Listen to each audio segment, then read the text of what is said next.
Nasib Kepala Kejaksaan Negeri atau Kajari Karo Dangke Rajaguguk beserta sejumlah jaksa yang menangani kasus videografer Amsal Sitepu kini berada di ujung tanduk. Kejaksaan Agung menarik mereka untuk proses klarifikasi dan pemeriksaan internal. Kepala Pusat Penerangan Hukum Kejagung, Anang Supriyatna, menyatakan mereka yang dibawa ke Kejagung selain Kajari Karo, Kasipitsus Reinhard Harvey Sembiring, serta para jaksa penuntut umum yang juga ditarik ke Kejagung, katanya Minggu 5 April 2026.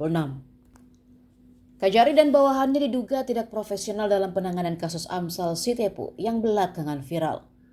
Mereka telah diamankan tim intelijen Kejagung untuk menjalani pemeriksaan. Proses eksaminasi akan menentukan apakah penanganan perkara telah sesuai prosedur atau justru melanggar kode etik. Sanksi tegas pun menunggu mereka jika ditemukan pelanggaran dalam proses hukum yang diberikan terhadap kasus Amsal. Amsal divonis bebas oleh Pengadilan Negeri Medan Rabu 1 April 2026 kemarin. Namun sebelum divonis bebas, kasusnya menjadi viral dan mendapat atensi dari Komisi 3 DPR RI. Amsal pun sempat mendapat penangguhan penahanan setelah ditahan selama 131 hari sejak 19 November 2025.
Download Tribun X sekarang, menghadirkan lokal menjadi Indonesia.